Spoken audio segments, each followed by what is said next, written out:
एकादशी के दिन जब आप जल शंकर को चढ़ाने तो रोज ही जाते हैं। जब एकादशी का दिन रहे और शंकर जी के मंदिर में आप जल समर्पित करें तो 3 बार मुख से स्वधा स्वधा स्वधा या स्वधा स्तोत्र का पाठ, जिसमें 12 श्लोक 2-4 हैं। पैसा तो आ रहा है पर घर में टिक नहीं रहा। डॉक्टर में, पुलिस में, एक्सीडेंट आदि में, कहीं गलत जगह पर, व्यसन में अगर पैसा जा रहा है, जुए में, मांसाहार, मदिरा पान, या कहीं आया पैसा, पैसा आने में कमी नहीं, आ रहा है पर टिक नहीं रहा, रुक नहीं रहा। कोई मांगने आ गया, दे दिया, फिर वहां से अपने पास नहीं आ रहा, अपन कह रहे हैं भैया हमारा पैसा लौटा दो, नहीं आ रहा। तो महाराज शिव महापुराण की कथा कहती है एकादशी के दिन गंगा के जल में मात्र 7 बेलपत्री डालकर जो नंदीश्वर भगवान अर्थात जो शंकर जी के शिवलिंग के सामने नंदी होता है, उस नंदी के चरण पर गंगा का जल चढ़ाकर बेलपत्री शिव पर समर्पित कर देता है, उसके घर में रुपया रुकना चालू हो जाता है। फिर वो गलत जगह पर नहीं जाता, गलत स्थान पर वो धन जाएगा ही नहीं। तूने समझा, मांग तुझे क्या चाहिए। एकादशी ने भगवान विष्णु से कहा, नाथ प्रभु वर दे दो, मृत्यु लोक में जो मनुष्य मेरा व्रत करेगा, चाहे जलचर, थलचर, वायुचर या सांसारिक मनुष्य, मेरा अगर एकादशी का व्रत करेगा, प्रभु उसके यहाँ धन धान्य वैभव सुख संपदा बढ़ेगी और उस जीवात्मा को नरक नहीं भोगना पड़ेगा, सीधे वैकुंठ का उसको वास मिलेगा। जब जीव आत्मा को लेकर चला जाएगा, यम के दूत जब बंदी बनाकर ले जा रहे होंगे उस जीवात्मा को, जिसके प्राण छूटे होंगे, यम के दूत जब बंदी बनाकर ले जा रहे होंगे, तब मुझे वर दो कि मैं इसका हाथ पकड़कर बेतन्नी से पार उतार कर सारे नरकों से निकालती हुई आपके धाम में लेकर आऊं। भगवान ने वर दे दिया, तथास्तु। हे एकादशी सुनो, मृत्यु लोक का मनुष्य अन्न का त्याग कर कर, क्योंकि अन्न में एकादशी के दिन पाप पुरुष रहता है, अन्न का त्याग कर कर एकादशी के दिन जो मनुष्य तुम्हारा व्रत धारण करेगा, उस व्रत को करेगा और उस व्रत को धारण करेगा, उसकी मनोकामना पूर्ण होकर वो मेरे ही धाम को जाएगा। ये तो हुआ एकादशी के जन्म की कथा। एकादशी के दिन गंगा के जल में मात्र 7 बेलपत्री डालकर जो नंदीश्वर भगवान अर्थात जो शंकर जी के शिवलिंग के सामने नंदी होता है, उस नंदी के चरण पर गंगा का जल चढ़ाकर बेलपत्री शिव पर समर्पित कर देता है, उसके घर में रुपया रुकना चालू हो जाता है। फिर वो गलत जगह पर नहीं जाता, गलत स्थान पर वो धन जाएगा ही नहीं। बेटा अगर व्यसन में पड़ा हुआ है, मदिरा पान में पड़ा हुआ है, मांसाहार में, जुए आदि में जा रहा है, तुम्हें लग रहा है कि मेरा बेटा गलत मार्ग पर जा रहा है, ये मित्र दोस्ती गलत हो रही है, वो सही जगह पर आ जाए। करना है एकादशी। कई लोग इसको धन के लिए भी करते हैं, संपदा के लिए। संपदा के लिए अर्थात जिसका व्यापार नहीं चलता, जिसके घर में पैसा नहीं आता, या नौकरी नहीं लग रही, या सर्विस नहीं लग रही, आप अप्लाई कर रहे हो, जगह जगह जाकर इंटरव्यू भी दे रहे हो और पैसा नहीं आता, तो उसके लिए भी प्रयास किया जाता है। पर उसके लिए यहाँ पर जो धन के लिए करते हैं, उसके लिए विष्णुपदी के लिए करते हैं। मतलब जैसे गंगा के जल में तुलसी के 11 पत्ते डाले जाते हैं और उसको किसी भी नारायण के मंदिर में, राम कृष्ण शिव शंकर नहीं, राम कृष्ण भगवान विष्णु दत्त आदि जितने नारायण के मंदिर हैं, उस मंदिर में किसी भी पात्र में, एक छोटे से पात्र में उसको भरकर रखी जाते हैं महाराज। उससे भी जॉब, सर्विस, नौकरी में सफलता प्राप्त हो जाती है। परंतु वो भी एकादशी को ही होता है। कुछ देर तक पात्र को रखा जाता है, फिर वही पात्र का जल किसी भी वृक्ष के नीचे डाल दिया जाता है, उससे भी नौकरी के लिए फायदा मिलता है। गंगा का जल कोई साधारण नहीं। दशमी, एकादशी और द्वादशी, इन 3 तिथियों पर एक रोटी में थोड़ा सा मीठा रखकर सोमक पितृ का नाम लेकर यदि गाय को खिला दिया जाता है, तो अगर कोई पूर्वज प्रेत योनि में भी पड़ा हुआ होता है, भटक रहा होता है, जिसको पिंड नहीं मिला, जो अचानक मर गया होता है, अधोगति में चले गया होता है, उस जीव की मुक्ति दशमी, एकादशी और द्वादशी, ये 3 दिन सोमक पितृ का नाम लेकर रोटी में, पूड़ी में मीठा रखकर गाय को खिला दिया जाता है। ये 3 दिन तक तो वो पितृ कभी भटकते नहीं है, उनको मुक्ति प्राप्त हो जाती है, मोक्ष में। नहीं, एकादशी है कौन? क्यों इसकी इतनी प्रधानता है? क्यों इसकी पुण्यता है? ऐसा क्या है एकादशी में जो इसकी पुण्यता मानी जाए? कौन है ये जो भगवान नारायण तक एकादशी का व्रत करते हैं? सुभद्रा जी को भगवान जगन्नाथ ने, जगदीश ने एकादशी का व्रत कराया था। बद्रीनारायण भगवान को माता लक्ष्मी ने एकादशी का व्रत कराया था। क्यों? चंद्रायण एकादशी व्रत की माता। एकादशी है कौन? तो कहा जिसको व्रत करने पर भगवान नारायण भी जिसका व्रत करते हो, भगवान माता लक्ष्मी जिसका व्रत करती हो, वो एकादशी है कौन? तो शास्त्र वर्णन करता है महाराज, स्कंद पुराण का सुंदर चातुर्मास्य खंड के अंतर्गत वर्णन आया है महाराज। एक बार भगवान विष्णु आनंद में विराजमान थे, पद्मावती और माता लक्ष्मी दोनों उनके पास में विराजी हुई थी। भगवान लक्ष्मी और पद्मावती दोनों बैठी है, एक सिर के पास, एक चरण के पास।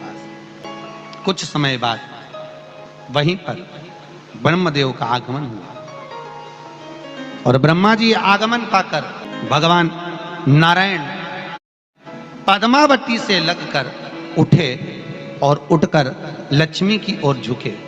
झुकने पर इन तीनों के समागम से भगवान नारायण के हृदय चित्त से एक कन्या प्रकट हो गई। उस कन्या का नाम एका था। क्या नाम था?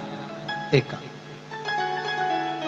अब 10 उसके गुण इतने प्रबल थे, वो 10 गुण उसके बड़े प्रबल थे कि वो एका जिसको निहारती थी उसको संपदावान बना देती थी। जिसको देख लेती थी उसके जीवन में वो आनंद की अनुभूतियां करा देती थी। एका जिस मार्ग से जाती थी उस मार्ग के द्वार खोल देती थी। एका का पुण्य इतना पुण्य प्रखर। पद्मावती और लक्ष्मी ने कहा महाराज ये बेटी आपके द्वारा निर्मित हुई है, इसका कन्यादान करना चाहिए। हमारे यहाँ हिंदू धर्म में रीति है, जिस दिन कन्यादान करा जाता है उस दिन व्रत रखा जाता है। अब आजकल रखते कि नहीं रखते हो मालूम नहीं, और कन्यादान करते समय व्रत रखा जाता है। व्रत रखना, एका का कन्यादान करना है। भगवान बोले कन्यादान करें, किसको दें? एका किसको दी जाए? एका प्रदान किसको करी जाए? पुण्यता किसको दी जाए?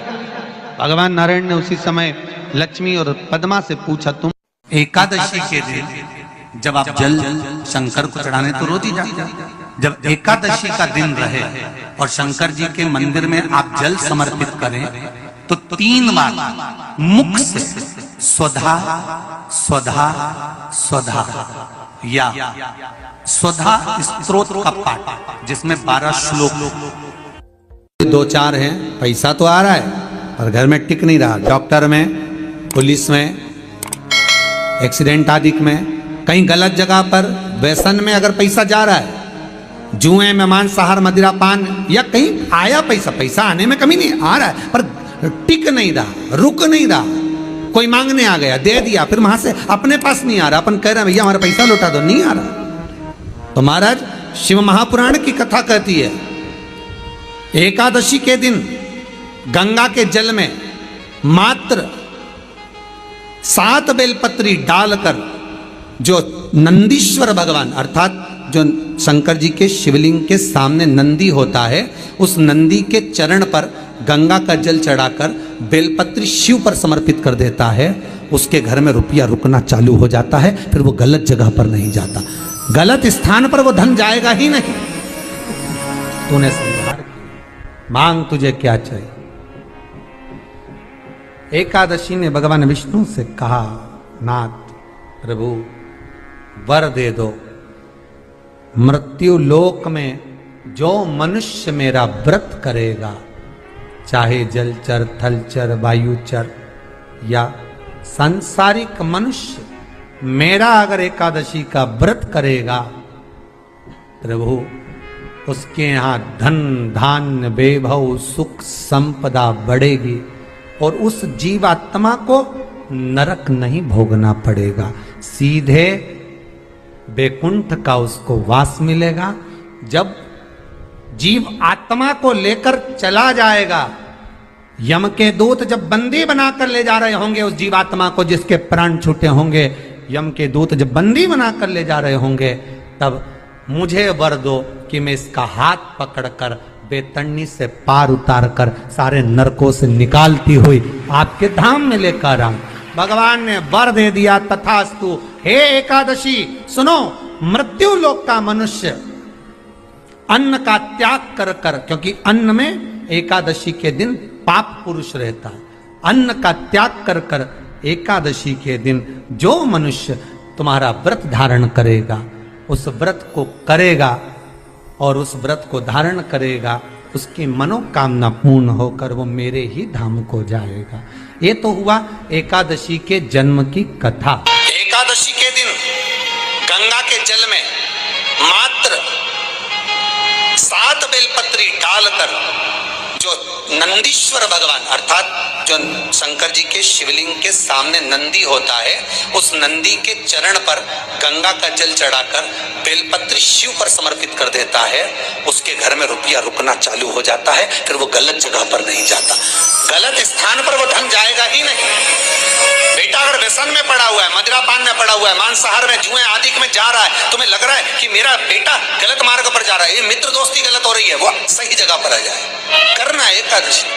कई लोग इसको धन के लिए भी करते हैं, संपदा के लिए। संपदा के लिए अर्थात जिसका व्यापार नहीं चलता, जिसके घर में पैसा नहीं आता, या नौकरी नहीं लग रही, या सर्विस नहीं लग रही, आप अप्लाई कर रहे हो, जगह जगह जाकर इंटरव्यू भी दे रहे हो और पैसा नहीं आता, तो उसके लिए भी प्रयास किया जाता है। पर उसके लिए यहाँ पर जो धन के लिए करते हैं, उसके लिए विष्णुपदी के लिए करते हैं। मतलब जैसे गंगा के जल में तुलसी के 11 पत्ते डाले जाते हैं और उसको किसी भी नारायण के मंदिर में, राम कृष्ण शिव शंकर नहीं, राम कृष्ण भगवान विष्णु दत्त आदि जितने नारायण के मंदिर हैं, उस मंदिर में किसी भी पात्र में, एक छोटे से पात्र में उसको भरकर रखी जाते हैं महाराज। उससे भी जॉब सर्विस नौकरी में सफलता प्राप्त हो जाती है, परंतु वो भी एकादशी को ही होता है। कुछ देर तक पात्र को रखा जाता है, फिर वही पात्र का जल किसी भी वृक्ष के नीचे डाल दिया जाता है, उससे भी नौकरी के लिए फायदा मिलता है। गंगा का जल कोई साधारण नहीं। दशमी, एकादशी और द्वादशी, इन 3 तिथियों पर एक रोटी में थोड़ा सा मीठा रखकर सोमक पितृ का नाम लेकर यदि गाय को खिला दिया जाता है, तो अगर कोई पूर्वज प्रेत योनि में भी पड़ा हुआ होता है, भटक रहा होता है, जिसको पिंड नहीं मिला, जो अचानक मर गया होता है, अधोगति में चले गया होता है, उस जीव की मुक्ति दशमी, एकादशी और द्वादशी, ये 3 दिन सोमक पितृ का नाम लेकर रोटी में, पूड़ी में मीठा रखकर अगर गाय को खिला दिया जाता है, ये 3 दिन तक, तो वो पितृ कभी भटकते नहीं है, उनको मुक्ति प्राप्त हो जाती है मोक्ष में।